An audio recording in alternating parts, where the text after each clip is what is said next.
কোচবিহারের ধৃত বাংলাদেশি নাগরিক বেলডাঙ্গায় বসবাস। বেআইনিভাবে ভারতে বসবাসকারী আরও এক বাংলাদেশি নাগরিক গ্রেপ্তার। সীমান্তরক্ষী বাহিনীর হাতে গ্রেপ্তার হয়েছেন এক যুবক। জানা গিয়েছে গত 4 বছর ধরে মুর্শিদাবাদে বসবাস করছেন তিনি। সেখানে দর্জির কাজ করছিলেন, যেমন তেমনই একটি মসজিদের ইমামও ছিলেন। পাশাপাশি শিক্ষকতা করতেন মাদ্রাসা স্কুলে। শুধু তাই নয়, অন্যের নামে আসা ইমাম ভাতাও তুলতেন। জানা গিয়েছে কোচবিহারে ধৃত সেলিম আনসারি বেলডাঙ্গা থানার মকরমপুরের একটি মসজিদের ইমামি করতেন বেশ কয়েক বছর ধরে। স্থানীয় একটি বেসরকারি শিশু মাদ্রাসাতেও তিনি ধর্মীয় শিক্ষা দিতেন বলে জানা গেছে। বেলডাঙ্গাতে তার মাকে নিয়ে সেলিম একটি ঘর ভাড়া করে থাকতেন।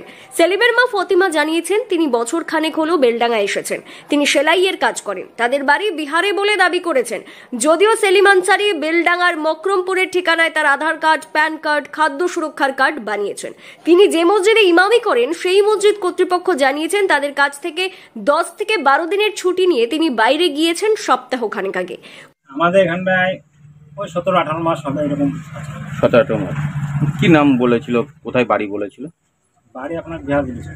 বিহার বলেছিল। তাহলে বাংলাদেশ যেতে গেল কেন? আমরা সব জানি না। আমরা জানি না, উনি বলেছিল যে আমি বাড়ি যাচ্ছি, হ্যাঁ 10-12 দিন মতন আমি আসবো। কবে বলেছিল এই কথাটা? এটা আপনার বলেছিল গত সোমবার কিংবা মঙ্গলবার, আমার যাচ্ছে না এরকম।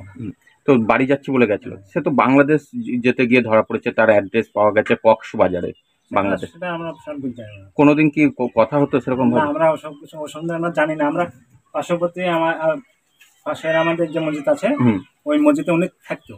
কোচবিহারের মেকলিগঞ্জ থেকে বাংলাদেশের নাগরিক ওই যুবককে গ্রেপ্তার করেছে বিএসএফ। মেকলিগঞ্জের 3 বিঘা সংলগ্ন অর্জুন ক্যাম্পের কাছে ধরা পড়েন তিনি। তাকে গ্রেপ্তার করেন বিএসএফ এর 6 নম্বর ব্যাটালিয়নের কর্তব্যরত জওয়ানরা। জিজ্ঞাসাবাদে ওই যুবককে নিয়ে চাঞ্চল্যকর তথ্য উঠে এসেছে বলে জানা গিয়েছে। বিষয়টি সামনে আসতেই চাঞ্চল্য ছড়িয়েছে এলাকায়। বিএসএফ সূত্রে জানা গিয়েছে শুক্রবার বেআইনিভাবে সীমান্ত পেরোচ্ছিলেন ওই যুবক। সেই সময় বিএসএফ জওয়ানরা তাকে পাকড়াও করেন। জিজ্ঞাসাবাদে জানা যায় তিনি আদতে বাংলাদেশের কক্সবাজারের বাঝের পাড়ার বাসিন্দা। যুবকের নাম সেলিম উদ্দিন। বাবা আবুল বাশার আগেই মারা গিয়েছেন। গত 4 বছর ধরে মুর্শিদাবাদে বাস করছিলেন। সেখানে দর্জির কাজের পাশাপাশি মসজিদের ইমাম নিযুক্ত ছিলেন। শিক্ষকতাও করতেন মাদ্রাসা স্কুলে। সেই বাবদ অন্যের নামে আসা ইমাম ভাতার টাকাও হাতে পেতেন। ধৃত সেলিম উদ্দিনের কাছ থেকে ভারতের আধার কার্ড পাওয়া গিয়েছে। একটি প্যান কার্ডও উদ্ধার হয়েছে তার কাছ থেকে। তবে কোনো ভোটার পরিচয়পত্র পাওয়া যায়নি। তবে তার জন্মের শংসাপত্র উদ্ধার করা গিয়েছে, যাতে স্পষ্ট লেখা তার জন্ম বাংলাদেশে। বিএসএফ সূত্রে খবর, বছর 4 আগে বেআইনিভাবে সীমান্ত পেরিয়ে পশ্চিমবঙ্গে ঢোকেন তিনি। এতদিন মুর্শিদাবাদের বেলডাঙ্গায় ছিলেন। ওখানে পড়ে তাই তো?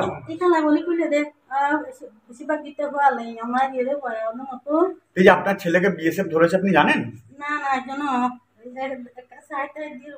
বাংলাদেশ যেছিল সেই সময় ধরেছে। বাংলাদেশে আপনাদের কোথায় বাড়ি? কক্সবাজার, মায়ানমার, বিহার, বিহার, জি আমরোহা, আমরাহা, কাজ দে মৌলানা তানভীর রহমাতুল্লাহ আলাইহি বাবা জানো আমরা বাজানোর সাগির হুজুর।